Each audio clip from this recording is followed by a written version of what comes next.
Bonjour à tous, j'ai le plaisir d'ouvrir cette nouvelle table ronde de l'OL Mag consacrée cette fois à l'équipement optique des enfants qui, nous allons le voir, représente un vrai levier de croissance pour votre point de vente à condition de respecter quelques conditions. Nous allons développer ça avec nos invités. J'ai l'honneur de recevoir le docteur Michel Couder, ophtalmologiste pédiatrique. Bonjour docteur. Annie Rodriguez, directrice de la santé visuelle chez Essilor France. Bonjour Annie, merci d'être avec nous. Bonjour, merci. Isabelle Solti, opticienne Optikid à Saint-Maur-des-Fossés dans le Val-de-Marne. Votre magasin s'appelle Optique Croix-Souris. Oui, bonjour. Bonjour. Geoffroy Choteau, responsable du club Optikid chez Luz-Optique. Bonjour. Bonjour Geoffroy. Et enfin François Faure, PDG du lunetier Opal, le leader français des montures enfants qui compte pas moins de 12 licences sur ce segment-là. Bonjour. Merci François d'être avec nous. On va tout de suite rentrer dans le vif du sujet avec un état des lieux du secteur de l'optique enfant. Alors, on observe une croissance a priori exponentielle des besoins, puisqu'aujourd'hui, les études montrent qu'environ 20% des enfants présentent un trouble visuel, donc 3% présentent d'ailleurs une amblyopie. Et tout le monde s'accorde pour dire que cette proportion est amenée à augmenter dans les années à venir sous l'effet de ce qu'on appelle l'épidémie de myopie, qui serait notamment due à l'évolution des modes de vie dans nos sociétés occidentales. Alors, docteur Couder, est-ce qu'on peut vraiment dire qu'il y a une épidémie de myopie chez les enfants ? Alors, dans les pays asiatiques, on le dit sûrement, et il y a des gros pourcentages. En France, on ne le dit pas encore, mais on observe une augmentation très nette qui est liée à deux facteurs. L'augmentation de l'activité des enfants en vision de près sur les tablettes et autres choix, et surtout le fait qu'ils ne sortent plus dehors jouer. Donc oui. le fait de la lumière, il est vraiment prouvé maintenant scientifiquement que la lumière a une grosse action, parce qu'en fait dehors on agit sur la rétine périphérique, dedans en vision de près et sur ces tablettes et ces nouvelles technologies c'est en vision de près et dans l'obscurité, donc c'est ce qui favoriserait, plus le facteur génétique bien sûr, ces croissances de nombre de myopies, puisqu'on sait maintenant quand il y a un parent myope, le facteur multiplié par 2, quand il y a les deux parents, c'est multiplié par 8. Donc effectivement, c'est vrai qu'on va être amené à... Et c'est très intéressant de voir ça, parce qu'effectivement, moi, qui suis maintenant à la retraite, comme vous savez, il y a quelques années, je voyais moins ça.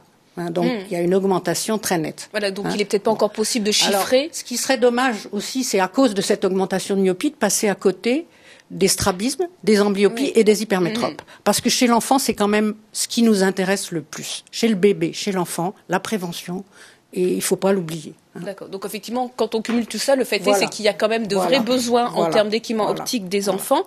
Donc Annie Rodriguez, vous, en tant que directrice de la santé visuelle d'Essilor France, vous êtes en contact avec de très nombreux professionnels de la vision, que ce soit les ophtalmologistes, les opticiens. Est-ce que vous constatez également cette tendance à une augmentation des besoins ? Alors oui, en effet, pour rebondir sur ce que vous disiez, docteur, les chiffres, on commence à en avoir. Et Cécile Delcourt, qui est chercheur à l'INSERM, annonçait qu'en Europe, on avait déjà 30,6% de la population des adultes qui étaient myopes. Et si on se focalise sur la tranche des 25-29 ans, on est déjà à 47%. Alors en Asie, vous avez raison, c'est un tout autre sujet puisque c'est vraiment catastrophique. 90% des jeunes finissent leurs études myopes, mais très fort myopes. On est vraiment dans des myopies qui vont bien au-delà de ce que l'on peut avoir en France. Ce que l'on sait aussi, c'est que, compte tenu de ces chiffres, d'ici 2050 et du mode de vie dans lequel nous sommes, cette vie connectée, d'ici 2050, la population des myopes aura quasiment doublé. Donc, en effet, appelez ça une épidémie, je sais pas, mais en tout cas, une prévalence de plus en plus importante de l'apparition de la myopie. Alors, vous indiquiez en effet que la lumière était incriminé dans le processus d'apparition de cette myopie. Je dirais peut-être même que c'est le manque de lumière, puisque en 2012, il y a eu des études scientifiques qui ont permis de déterminer que la dopamine, qui est un neurotransmetteur, qui est sécrété au niveau de la rétine, permet d'éviter une croissance excessive du globe oculaire. Quand l'œil est long, l'œil est myope. Donc, moins on a de lumière naturelle, moins on va avoir d'activation des photorécepteurs des yeux, et moins stimulés, ces photorécepteurs stimulent moins la production de dopamine. Et moins de dopamine peut conduire justement à l'apparition de cette myopie. Donc ceci associé justement à l'hypersollicitation en vision de près. Alors dans les pays asiatiques, au-delà de tout un tas de processus qui permettent d'éviter cette évolution de la myopie, dans les écoles, ils ont déjà mené des stratégies importantes. Les enfants n'ont pas le droit de lire trop près. Ils ont même, je ne sais pas, c'est des photos qui ont circulé sur Internet, ils ont même un espèce de petit appareil qui va justement leur éviter de lire de cette façon-là. Et vous avez des classes où il n'y a quasiment que des baies vitrées, justement pour pouvoir faire rentrer cette lumière. Donc c'est la conjonction de ces deux facteurs. Et on a pu lire voilà, c'est ça. On a pu lire des titres sur laissez vos enfants jouer à l'extérieur et arrêtez de les enfermer. Arrêtez de les laisser devant la télévision, l'internet et les tablettes. Exactement. Donc en effet, oui, on en parle de plus en plus. Donc effectivement, une croissance des besoins qui est constatée par les opticiens en France, pas seulement en Asie, ça commence en France, puisque nous avons mené en perspective de cette table ronde une enquête auprès de nos lecteurs. Et il s'avère que 35% des opticiens qui y ont répondu observent une hausse de la demande sur le segment enfant. Donc François, vous qui êtes leader de la monture enfant, est-ce que vous observez une croissance de vos ventes liées à cette augmentation des besoins? Alors je ne sais pas s'il s'agit d'une augmentation des besoins, mais Opal a appuyé tout son développement depuis 20 ans sur l'enfant, donc 70% de notre chiffre d'affaires est réalisé en enfant, c'est-à-dire plus de 20 millions d'euros, avec une croissance régulière. Je pense que pour les opticiens, ça s'improvise pas, c'est-à-dire qu'il faut aimer les enfants, il faut avoir envie de s'y intéresser, c'est pas le cas de tous. Et je pense que c'est un segment qui représente en France, on va dire, peut-être entre 6 et 8% du chiffre d'affaires, peut-être un petit peu plus en ordonnance. Là, aujourd'hui, en fait, selon toujours notre enquête, on a 60% des opticiens pour qui ça représente entre 5 et 10% du chiffre d'affaires de leur magasin. Voilà, donc mais c'est un segment difficile, ça prend du temps. Ça rapporte pas autant que les lunettes pour adultes. Ça c'est certain, clair. Mais il faut avoir ça c'est clair. Mais il faut avoir envie, je dis, il faut avoir de l'amour pour les enfants et ils le sentent de toute façon. Ouais. Exactement. Et je vois Isabelle qui acquiesce. Vous allez vous dire tout à l'heure pourquoi. Il faut avoir de l'amour pour les enfants parce qu'ils le sentent et on peut pas tricher avec les enfants. C'est du même niveau chez l'ophtalmo, je vous avouerai. Bon, ben voilà. Parce que les ophtalmos qui s'occupent des enfants, c'est c'est en voie de disparition, l'ophtalmologie pédiatrique est en voie de disparition. C'est un domaine merveilleux qui est rempli de joie, d'intérêt et de bonheur, mais si on n'aime pas... Ben pour nous, ça nous a guidés depuis 20 ans, c'est cet amour des enfants et tous nos designers se consacrent à 100% à cela et je pense que si on a récupéré les licences intéressantes, c'est que ça s'est senti et notre volonté de pas nous disperser aussi à vouloir tout faire et rester vraiment focalisé sur ce segment qui en plus, je trouve, est très intéressant en termes de couleur, de forme, presque plus intéressant en termes de technicité également, on en reparlera un peu plus tard. Pour moi, en tout cas. En plus, pour l'opticien, il y a un intérêt de renouvellement plus fréquent. Enfin, on en parlera peut-être plus tard.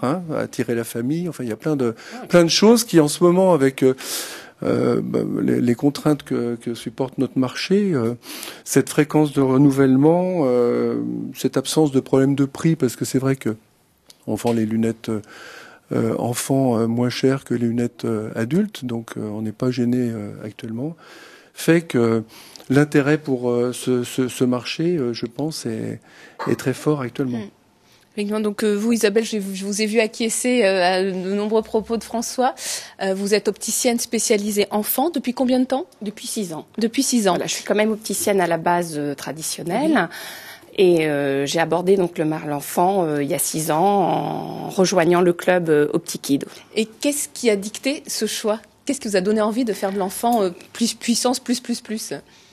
En fait, la première chose, c'est en effet l'amour pour l'enfant. On peut pas aborder l'enfant sans avoir une passion, sans Quand on reçoit un enfant, il faut l'aimer, il faut s'occuper de lui. Donc une chose quand même qui est très très importante aujourd'hui, quand on est à la base un magasin traditionnel, c'est qu'on ne peut pas être seul dans le magasin. Quand vous vous occupez d'une vente d'enfants, il faut être à 100% à l'écoute des parents, parce que ça, psychologiquement, c'est quand même très important. Il faut rassurer les parents, il faut écouter l'enfant, il faut aborder l'enfant, ça prend du temps. Donc à côté, le magasin il continue à fonctionner. Donc vous pouvez des clients adultes qui viennent. Des clients adultes. Il faut, en effet, il faut être plusieurs en magasin. Après, autre chose qui est indispensable, c'est un espace enfant approprié. Effectivement, on reviendra après sur les critères vraiment précis de conditions de réussite en fait d'une spécialisation enfant. Est-ce que vous sentez donc depuis 6 ans une augmentation des besoins, des questions plus fréquentes, plus de petits clients? Oui, tout à fait. Enfin, depuis 6 ans, oui. Alors, c'est quelque chose qui s'est fait avec le temps. Hein. C'est pas du jour au lendemain. Il y a tout un travail derrière. Mais oui, en effet, il y a aujourd'hui de plus en plus d'enfants que je ne voyais pas auparavant. D'accord.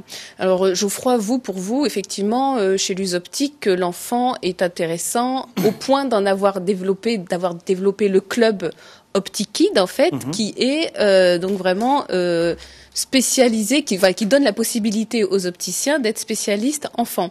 Donc, ça fait combien de temps que OptiKid existe? Alors, OptiKid existe depuis 6 ans. D'ailleurs, Isabelle fait partie Ils existent depuis bien plus longtemps. Voilà, mais le club OptiKid, le club OptiKid existe depuis 6 voilà. ans. Effectivement, je reviendrai tout à l'heure à la genèse d'OptiKid, parce que bien sûr, OptiKid a plus de 20 ans, effectivement, tout à fait. Avant de reparler d'OptiKid, par rapport à la question que vous posiez sur la croissance de la demande en magasin, chez Luz, vous avez senti qu'il y avait quand même des gros besoins et qu'il fallait faire quelque chose de spécial autour de l'enfant. Je suis pas étonné d'ailleurs par les résultats en fait du questionnaire. J'aurais même pensé d'ailleurs qu'il y avait que 35%. Je pensais qu'il y aurait plus que 35% des opticiens qui ont constaté une évolution de la demande, une croissance de la demande.